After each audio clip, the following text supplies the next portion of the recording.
님께서도 찬양 가운데 귀한 영광 받으신 줄 믿습니다. 우리 호산나 찬양대 대원 중에 오늘 이제 자리에 안 계시지만 우리 박민석 집사님, 김도희 집사님 볼 때마다 참 은혜를 받습니다. 왜냐하면 저희 교회에서 가장 먼 곳에서 매주일 나오신 분이기 때문에 그렇습니다.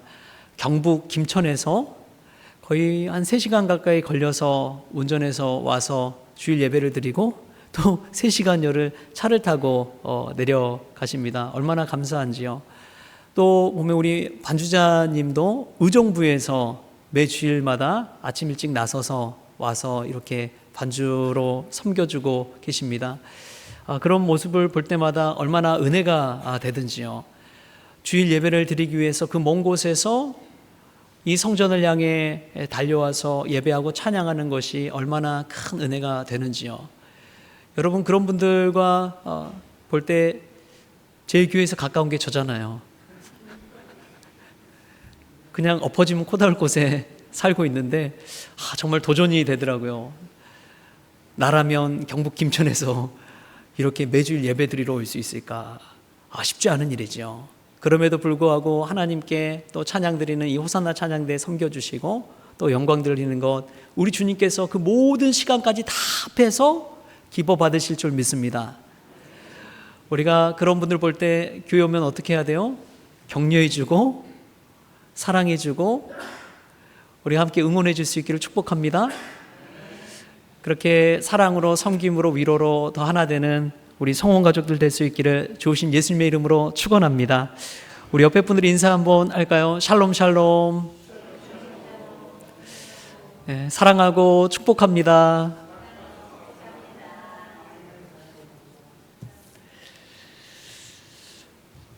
우리가 주일 예배를 드리고 하나님 말씀을 또 받지만 예배드린 가운데 우리의 마음을 늘 살펴볼 필요가 있습니다.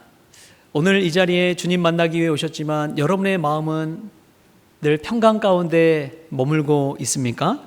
아니면 예배당 문을 열고 들어오면서도 여전히 우리 안에 내려놓지 못하는 무거운 짐이 우리 마음 한켠에 있지는 않습니까? 우리는 세상을 살아가면서 많은 걱정과 염려 가운데 살아가고 있습니다. 당장 먹고 살아야 할 물질의 걱정, 또 우리 인생에 하염없이 닥치는 많은 문제들 앞에서 늘 걱정과 또 불안과 염려 가운데 살아가는 나날이 계속해서 되고 있지요. 그런데 오늘 본문 말씀에서 예수님은 우리를 향해 분명하게 말씀하십니다. 내가 너에게 이르노니 목숨을 위하여 무엇을 먹을까 무엇을 마실까, 몸을 위하여 무엇을 입을까 염려하지 말라. 예수님께서 이토록 염려하지 말라고 당부하신 이유는 무엇일까요? 그것은 염려 자체가 우리에게 주는 치명적인 그런 단점들이 있기 때문에 그렇습니다. 한 3가지만 우리가 한번 살펴봐도, 첫째로 염려는 우리의 영적인 눈을 어둡게 만들어 버립니다.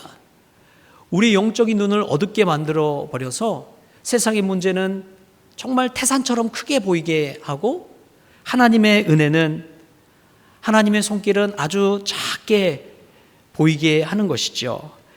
영적인 이 근시안이 되다 보니까 눈앞에 위기와 절망만 바라보게 되고 하나님의 은혜와 사랑을 바라보지 못하게 되는 것이죠. 염려가 그렇게 만들어버립니다. 또 2번째로 염려는 우리의 육체와 정신을 병들게 해버립니다. 현대의학에서도 스트레스와 염려가 가장 큰 병의 원인이라고 그러잖아요. 염려하다 보면은 뼈를 마르게 하고, 염려하다 보면은 일상의 일도 힘들게 만들어 버립니다. 아무리 좋은 것 먹고 좋은 옷을 입어도 마음에 염려가 가득하면 그 삶은 지옥과도 같습니다. 아무리 보기에도 좋아도요, 마음에 평안이 없고 염려만 가득하면 아무리 많은 것을 가지고 있다 하더라도 지옥인 것이죠. 아무리 많은 사람들의 인기를 얻는다 하더라도 지옥과 같은 삶을 살 수밖에 없습니다. 마음의 염려가 그렇게 만들어버립니다. 세 번째로 가장 중요한 것은 염려가 하나님을 신뢰하지 못하는 불신앙의 증거라는 점입니다. 염려는 결국 하나님이 나를 돌보지 않으실지도 모른다는 그런 불안과 두려움에서 나오는 것이 염려입니다. 내 인생의 주인이 하나님이 아니라 나 자신이라고 생각할 때 그러한 염려가 엄습해 오는 것이죠. 오늘 성경 말씀 가운데 주님이 주시는 메시지를 통해 염려가 떠나가고 하나님이 주신 은혜와 그 위로가 가득한 시간 될 수 있기를 바랍니다. 오늘 말씀을 준비하면서 환경주일이다 보니까 자연환경 속에서 이 자연환경을 통해 예수님이 주시는 메시지를 통해 은혜를 나눠야겠다 생각하다 보니까 오늘 이 본문 말씀이 확 와닿았습니다. 오늘 본문 말씀을 먼저 한번 보실까요? 우리 본문 말씀 25절, 26절 말씀 한번 같이 한번 읽어보겠습니다. 25절, 26절 시작.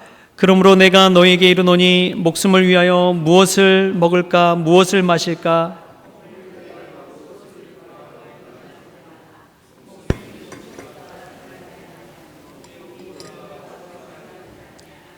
공중의 새를 보라. 심지도 않고 거두지도 않고 창고에 모아들이지도 아니하되 너희 하늘아버지께서 기르시나니 너희는 이것들보다 귀하지 아니하냐.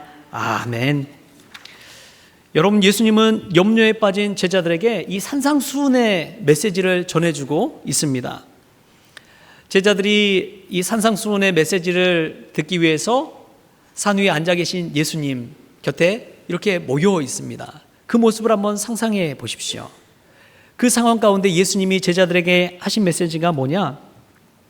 공중을 가리키면서 공중에 날아다니는 새를 보라, 그렇게 이야기하십니다. 예수님을 바라보는 것이 아니라 공중에 나는 새를 바라보라는 거예요. 그 새를 바라보면서 이 새들은 내일 먹을 양식을 위해 스스로가 씨를 뿌리지도 않고 가을에 거두어들일 곡식을 걱정하면서 창고를 짓지도 않지만 그럼에도 불구하고 이 작은 새들은 매일 아침 활기차게 노래하고 하늘을 날아다닌다는 거예요. 여러분, 그 이유가 무엇입니까? 하늘아버지께서 먹이시기 때문이라는 것이죠. 이런 새들도 하나님께서 먹여주시고 하시는데 하물며 너희는 이 새들보다 얼마나 더 귀한 사람이냐 라고 제자들에게 질문을 던지는 것이죠.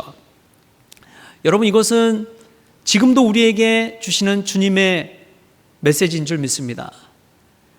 이것들보다 너희가 얼마나 귀하냐, 이렇게 우리에게 주시는 그 은혜, 이것은 우리가 우리 스스로의 이 자존심과 자부심과 내가 누구인지를 예수님 안에서 분명히 할 때 우리가 얼마나 귀중한 존재인지를 깨닫기를 원하시는 주님의 마음입니다. 주님이 우리가 얼마나 존귀한 자인지를 깨닫게 해주시는 거예요.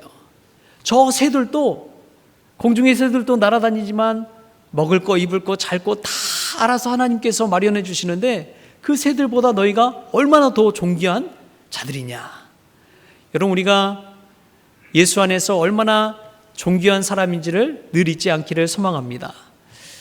하나님이 이 세상을 천지 만물을 창조하셨는데 또 우리를 구원하시기 위해 하나뿐이 독생자 예수 그리스도를 십자가에 달려 죽게 하셨는데 여러분, 그 이유는 바로 나 한 사람을 위해서라는 사실을 기억하십시오. 나 한 사람을 위해서 이 온 세상, 온 우주 만물을 하나님께서 지어 주셨습니다. 나 한 사람을 위해서. 예수님이 십자가에 달려 죽으신 것은 온 인류를 구하기 위해서라고 하지만 아주 축소해서 보면 나 한 사람을 위해서, 나를 위해서 십자가에 달려 죽으신 분이 예수 그리스도라는 거예요. 여러분, 나를 위해 죽으신 예수 그리스도의 사랑이 얼마나 큰지 마음에 와 닿으십니까? 우리는 별 볼 일 없는 존재가 아니라 별 볼 일 있는 존재인 줄 믿습니다. 우리가 얼마나 존귀한 존재인지를 이 십자가의 복음의 메시지를 통해 깨달을 수 있길 바랍니다. 예수님이 나를 살리기 위해서 십자가에 달려 자신의 목숨을 희생하셨다는 거예요. 미국의 유명한 기독교 상담학자가 겪은 일입니다. 하루는 심한 우울증과 미래에 대한 극심한 불안감으로 찾아온 성도가 있었습니다. 그 성도와 이 상담을 진행하는데 그 성도는 사업의 실패로 당장 다음 달 생활비를 걱정하며 잠을 이루지 못하고 있었습니다. 이 상담사가 그를 데리고 교회 마당으로 나갔습니다. 그리고 마침 나무 위에 앉아 조잘거리며 노래하는 참새떼를 가리켰습니다. 성도님, 저 참새들을 보십시오. 저 참새들이 은행에 잔고가 없어서 울고 있습니까? 내일 먹을 벌레가 없을까봐 공황장애에 걸려 있습니까? 아닙니다. 저들은 그저 하나님이 주신 하루를 기쁘게 살면서 노래하고 있습니다. 성도님은 저 참새보다 더 소중한 존재가 아닙니까? 그 순간 그 성도의 눈에서는 눈물이 흘러내렸습니다. 그 새를 보면서 자신이 하나님의 존귀한 자녀라는 사실, 그리고 저 참새를 먹이신 하나님이 바로 나의 아버지가 되신다는 사실이 믿어졌기 때문에 그렇습니다. 그 믿음을 다시금 회복한 이후에 그는 그 자리에서 무릎을 꿇고 참회의 기도를 하나님 앞에 울려드렸다고 합니다. 여러분, 세상을 바라보면, 내 근심과 역려를 바라보면 늘 어두운 뿐이지요. 낙심뿐이죠. 그러나 우리를 먹이시고 우리를 살리시고 우리를 위해 십자가에 달려 죽으신 예수님을 바라볼 때 저와 여러분 한 사람 한 사람이 얼마나 존귀한 사람인지요. 저와 여러분이 얼마나 하나님의 사랑 가운데 살아가는 사람인지요. 여러분, 그 사실을 깨달을 수 있게 바랍니다. 우리 옆에 분들 인사 한번 할까요? 나는 존귀한 사람입니다.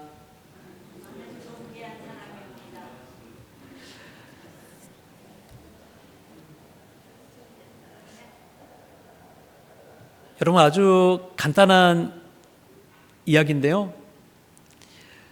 예전에 제가 청소년 캠프 집회를 간 적이 있습니다. 이 중고등부 학생들을 데리고 목포에 있을 때 이 호원대에서 하는 캠프를 갔는데 거기 강사분이 이 강단에서 10,000원짜리 한 장을 꾸기더라고요. 그리고 나서 그것을 펼쳐 보이면서 하신 이야기가, 너희들이 아무리 상처 입고 꾸겨지고 아픔과 짓밟힘을 당한다 하더라도 이 10,000원의 가치가 변하지 않는 것처럼 너희들의 가치도 하나님의 사랑에 하는 자녀라는 그 가치가 절대 변하지 않는다고, 그런 메시지를 듣는데 얼마나 큰 은혜를 받았는지 모릅니다. 여러분, 세상이 누르고 힘들게 하는 때가 있죠. 무시당하고 억눌림 당하고 조롱당하고 비난당할 때가 얼마나 많습니까? 뒤에서 수근수근 거린 사람이 얼마나 많습니까? 그럼에도 불구하고 우리가 하나님의 자녀라는 사실, 아무리 구겨지고 짓밟힘 당해도 우리가 하나님의 자녀라는 사실, 그 사실에 기뻐할 수 있는 저와 여러분 될 수 있기를 축복합니다. 또 보면은 처음에는 공중의 새를 보면서 이야기했지만 두 번째로는 예수님께서 들의 백합화를 보라고 이야기합니다. 우리 28절 29절 말씀도 같이 한번 읽어볼까요? 28절 29절 시작. 또 너희가 어찌 의복을 위하여 염려하느냐? 들의 백합화가 어떻게 자라는가 생각하여 보라. 수고도 아니하고 길쌈도 아니하느니라. 그러나 내가 너에게 말하노니 솔로몬의 모든 영광으로도 입은 것이 이 꽃 하나만 갖지 못하였느니라. 아멘. 여러분, 예수님이 이 산상수훈의 메시지를 전하면서 제자들에게 처음에는 공중의 새를 보라고 하고 두 번째로는 들의, 이 땅에 핀 백합화를 보라고 이야기합니다. 그러니까 공중과 또 들과 땅을 보라는 것은 온 세상 만물 가운데 하나님이 주신 그 존귀한 메시지가 있다는 것을 깨우쳐 주는 것이죠. 이 들의 백합화를 보면서 하나님이 어떻게 너희들을 입히시고 먹이시고 돌보시는지를 깨달으라는 메시지입니다. 여러분, 요즘 들에 피어있는 노란 꽃들 있죠? 우리 교회도 입구 쪽에 걸어다 보면 노란 꽃들 국화처럼 피어있는 게 있잖아요. 그 꽃의 이름이 무엇인지 아십니까? 그렇죠. 금계국, 금계화라고도 이야기합니다. 그 꽃말을 한번 찾아보니까 상쾌한 기분이라는 뜻이 담겨 있더라고요. 여러분, 그 금괴화를 저희가 심었습니까? 안 심었어요. 안 심었는데 자생해서 그렇게 자라나고 꽃을 피우더라고요. 처음에는 풀인 줄 알고 그냥 베어버릴까 했는데 노란 아름다운 꽃을 피니까 너무나 예뻐서 그 꽃을 바라보게 되었습니다. 그 꽃들은 스스로 옷을 지어 입기 위해 실을 자아내거나 수고하지 않습니다. 그러나 하나님께서 때를 따라 비를 내리시고 햇빛을 비춰주셔서 아름답게 꽃을 피우게 되는 것이죠. 그 꽃 한 송이를 보더라도 솔로몬의 영화보다도 그 꽃의 아름다움이 더 크다는 거예요. 그냥 아구기에 던져질 그런 들꽃보다도 풀꽃보다도 하나님은 우리를 더 존귀한 사람으로 부르신 줄 믿습니다. 자연은 우리에게 소리 없이 늘 우리에게 외치고 있습니다. 너희 인생을 주관하고 계시는 분은 너희 자신이 아니라 천지를 지으신 하늘 아버지라고. 여러분, 자연 만물을 볼 때마다 그러한 믿음의 고백이 저와 여러분에게 있기를 소망합니다. 우리가 우리 스스로 인생의 옷을 지어 입으려고 발버둥치며 염려할 때 그 옷은 점점점 남루해지고 초라해지고 누더기 인생이 될 뿐입니다. 그러나 주님께 우리 인생을 내어 맡길 때 주님은 솔로몬의 영광보다 더 아름다운 은혜의 옷을 저희들에게 입혀주실 줄 믿습니다. 근데 보면은 특별히 우리 여성분들이 옷장을 열어보면 입을 옷이 있어요, 없어요? 없잖아요. 늘 듣는 말이 그거예요. 옷장을 열어보면 제가 보기엔 옷이 한가득인데 입을 옷이 없다는 거예요. 요즘 우리가 얼마나 잘 입고 잘 삽니까? 가득가득 차 있잖아요. 그럼에도 불구하고 입을 옷이 없다는 것은 실제로 옷이 없는 것이 아니라 우리 마음이 그만큼 공허하고 채워지지 못하고 충분하지 못하기 때문이라는 것이죠. 여러분, 몇십 년 전만 해도 옷 한 벌만 사도 얼마나 귀했습니까? 예전에 우리 어르신들은 주일날만 입는 옷이 따로 있었잖아요. 그래서 주일이면 그 옷을 광내고 다림질해서 주일만 되면은 그 옷을 딱 입고 하나님 앞에 나아가 예배드렸잖아요. 그래도 얼마나 감사하고 행복했는지요. 근데 지금은 옷장에 옷이 가득하지만 입을 옷이 없다고, 오늘 뭘 입고 가야 되나 고민하고 염려하는 우리의 모습을 보지 않습니까? 여러분, 성경 말씀을 보십시오. 성경 말씀 속에서 읽다 보면 얼마나 은혜가 되고 감사한 일인지 모릅니다. 신명기 말씀 우리 한번 찾아서 한번 읽어볼까요? 우리 신명기 말씀 29장, 신명기 29장 5절 말씀 우리 한번 찾아서 한번 읽어보겠습니다. 구약성경 신명기 29장 5절 말씀, 구약성경 307페이지에 있습니다. 여러분 꼭 이 말씀 읽고 기억하시면 좋을 것 같아요. 신명기 29장 5절 말씀 다 찾으셨나요? 우리 한 목소리 한번 읽어보겠습니다. 시작. 주께서 40년 동안 너희를 광야에서 인도하셨거니와 너희 몸의 옷이 낡아지지 아니하였고 너희 발의 신이 헤어지지 아니하였으며. 아멘. 여러분 한 번 더 읽어볼까요? 주께서 40년 동안 너희를 광야에서 인도하셨거니와 너희 몸의 옷이 낡아지지 아니하였고 너희 발의 신이 헤어지지 아니하였으며. 아멘. 여러분, 광야 40년 세월을 살아오면서 이스라엘이 믿음 안에서 고백한 그 고백입니다. 40년 동안 광야를 인도하셨는데 너희 몸의 옷이 낡아지지 아니하였고 너희 발의 신이 헤어지지 아니하였으며. 여러분, 이것이 얼마나 큰 은혜인지요. 하나님께서 우리에게 이러한 은혜를 부어주실 줄 믿습니다. 하나님께서 저와 여러분에게 이러한 은혜를 베풀어 주십니다.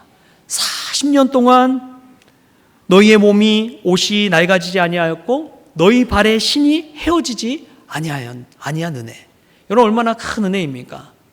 저와 여러분이 이러한 은혜를 누릴 수 있기를 축복합니다. 이 은혜와 이 신앙을 간직하며 살 때 어디서든지 감사하고 기뻐할 수 있는 신앙을 가지고 살아갈 수가 있는 법이지요. 아무리 옷이 많다고 하더라도요, 우리가 몸에 걸칠 수 있는 옷은 딱 한 벌인 줄 믿습니다. 딱 한 벌 입을 수 있는 거예요. 마찬가지로 그리스도인도 마찬가지입니다. 우리 그리스도인들은 예수 그리스도로 옷 입어야 될 줄 믿습니다. 딱 한 벌 입는다면 예수 그리스도로 옷 입는 그러한 우리 성원 가족들이 될 수 있기를 축복합니다. 그때 우리의 몸의 의복이 낡아지지 아니하고 우리의 발에 신이 헤어지지 않는 그네를 고백하며 살아갈 수가 있는 것이지요. 저와 여러분이 그러한 은혜 누릴 수 있기를 축복합니다. 또 보면은 우리를 입히시는 그 하나님, 이 하나님과의 참 중요한 것이 관계라는 사실을 깨닫게 합니다. 우리 오늘 본문 말씀 또 한번 같이 읽어볼까요? 오늘 본문 말씀 31절 32절 말씀 같이 읽겠습니다. 시작. 그러므로 염려하여 이르기를 무엇을 먹을까 무엇을 마실까 무엇을 입을까 하지 말라. 이는 다 이방인들이 구하는 것이라. 너희 하늘 아버지께서 이 모든 것이 너에게 있어야 할 줄을 아시느니라. 아멘. 예수님은 먹고 사는 문제로 늘 끊임없이 전전긍긍하는 사람들의 삶을 가리켜 이방인들의 삶이라고 규정합니다. 이방인들의 삶이라는 것은 그 당시에 유대인과 이방인이 극명하게 나눠져 있었어요. 그래서 성전에서도 이방인의 뜰이 따로 있었다고 그랬잖아요. 그래서 이방인들은 성전 안으로 들어올 수도 없고 그 이방인의 뜰 거기에서만 머물 수밖에 없었습니다. 그렇게 극명하게 나눠져 있는데 우리가 예수님을 믿는다고 하면서도 먹고 사는 문제로 오늘 뭐 먹을까, 뭐 입을까, 뭐 마실까 이 염려로만 살아간다면 이방인의 삶과 별반 차이가 없는 삶이라는 것이죠. 그러나 참된 크리스천은 어떠한 삶을 살아야 되느냐? 너희 하늘 아버지께서 이 모든 것이 너에게 있어야 할 줄 아시느니라. 하늘 아버지가 나를 알아주신다는 그 신앙으로 살아가는 것이 우리 크리스천의 삶인 줄 믿습니다. 우리가 늘 기도해야 될 것은 그거예요. 무엇을 달라?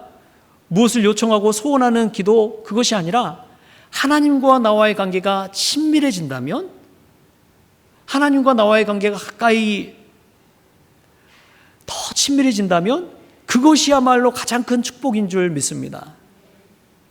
그것이야말로 하나님께서 가장 원하시는 거예요.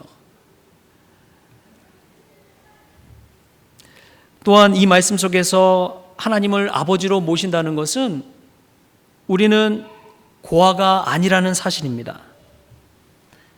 아버지 대신 하나님이 계시다는 것을 우리에게 알려주고 있습니다. 하나님이 우리의 사정을 다 알고 계시다는 사실, 그 사실을 알 때 얼마나 큰 위로가 되는지요. 여러분들 같이 사는 남편이, 아내가 자신의 마음을 알아줍니까? 몰라주잖아요. 몇십 년을 살아도 그 마음 알아줍니까? 절대 모릅니다. 그러나 하나님은 우리의 마음을 다 알고 계십니다. 우리의 모든 것들을 두루 살피시고 우리에게 필요한 것들을 하나님께서 채워주시는 줄 믿습니다. 여러분, 참 힘들고 어려울 때 필요를 채워주는 것만큼 큰 은혜스러운 것은 없죠. 제가 독일에서 대학생활, 그 교환학생 생활을 할 때 1년 정도 그곳에 머물면서 가장 필요한 게 뭘까요? 가장 필요한 게 뭐겠습니까? 네, 머니죠. 이게 외국에서 살다 보면 이게 머니가 없으면 어떻게 생활이 안 돼요. 2000년대 초반에 국제전화를 하려면 국제전화 카드를 사가지고 가서 전화 거는 곳에 가서 그 카드를 가지고 한국으로 전화를 거는 거예요. 시차도 다르지요. 근데 이런저런 얘기, 사는 얘기를 막 하는데 늘 어머니가 마지막에 필요한 것 있지 않냐 그러면서 나의 계좌로 돈을 보내주시는 거예요. 생활비로 보내주시는 거예요. 말 한마디 하지 않아도 어머니는 다 알고 계시더라고요. 알아서 그냥 그렇게 보내주시고 채워주시고 하는 것에 얼마나 감사했던지요. 속 없는 아들이라면 얼른 보내달라고 막 얘기할 텐데 부모님이 힘드실 거 아니까, 농사 짓고 공장 일 하시는 거 아니까 그 말이 입에 잘 떨어지지 않는 거예요. 근데 그런 마음을 다 하시고 어머니께서 먼저 보내주시더라고요. 그때 당시 300만 원을 보내주셨는데 지금으로 보면 얼마 안 되는 것 같지만 그 당시에 2000년대 초반 때는 참 큰 돈이었습니다. 그래서 얼마나 감사하던지요. 어머니는 아들의 마음을 다 알고 계시고 채워주신 것입니다. 하물며 하나님께서 우리의 마음을 모르시겠습니까? 하나님께서 우리의 마음을 모르시겠습니까? 다 아시죠. 앞에 설교하는 목사는 모를지라도 하나님은 아십니다. 할렐루야. 그런 하늘 아버지를 가까이 모시십시오. 하늘 아버지께서 우리의 모든 것을 채워주실 줄 믿습니다. 그것이 바로 은혜예요. 어떤 성도님이 어린 아들과 함께 대형마트에 장을 보러 갔을 때의 일입니다. 이 마트 안에 사람들이 얼마나 많은지 인산인해를 이루고 있었습니다. 어린 아들은 수많은 사람 틈바구니에서 길을 잃어버릴까 봐 전전긍긍하면서 아버지를 졸졸 따라다녔습니다. 주변에 이 큰 어른들의 다리만 보이고 시끄러운 소리에 압도당해서 금방이라도 눈물이 날 것 같았습니다. 그때 아버지가 그 불안해하는 아들의 손을 꽉 쥐었습니다. 그리고 나서 번쩍 들어서 자신의 어깨 위에 목마를 태워주는 거예요. 그러자 아이의 시야가 완전히 달라져 버렸어요. 이전에 밑에 있을 때는 어른들의 다리만 보였는데 이제는 저 머리 위에 앉으니까 마트 안에 이 광경들이 한눈에 보이기 시작했습니다. 장난감 코너가 어디 있는지도 한눈에 들어왔습니다. 아이는 더 이상 두려워하지 않고 눈물을 흘리지도 않았습니다. 아버지가 자신을 꽉 붙들고 목마를 태워주셨기 때문에 그렇습니다. 여러분, 아이가 한 일은 별로 없습니다. 하늘아버지께서 우리도 그렇게 목마를 태워주시고 멀리 내다보는 믿음의 시선도 허락하여 주시고 우리의 마음 가운데 불안이 아니라 참 평안과 위로를 부어주실 줄 믿습니다. 그러나 하늘아버지를 의지하며 사십시다. 그때에 우리의 염려가 떠나가고 불안이 떠나가고 하나님 주신 평강과 은혜가 충만히 채워질 줄 믿습니다. 우리는 우리의 삶 가운데 세상이라는 거대한 파도 가운데 뒤덮여 살 때가 있습니다. 사방이 막힌 것처럼 답답하고 우겨쌈을 당할 때도 있죠. 그러나 그때 우리를 목마 태워주시고 하늘로 띄워주시는 그 하늘 아버지를 바라보면서 사십시다. 그 믿음을 가지고 사십시다. 다른 어떤 이보다 전지전능하신 하늘 아버지께서 우리의 아버지가 되신다는 사실을 믿고 나아갈 때 세상의 걱정, 근심, 염려는 떠나고 세상이 줄 수 없는 참 평강이 저와 여러분 가운데 임할 줄 믿습니다. 그런 염려를 맡기고 믿음 안에서 한 주간을 또 승리하는 저와 여러분이 될 줄 믿습니다. 오늘 말씀 가운데 우리는 세 가지를 배웠습니다.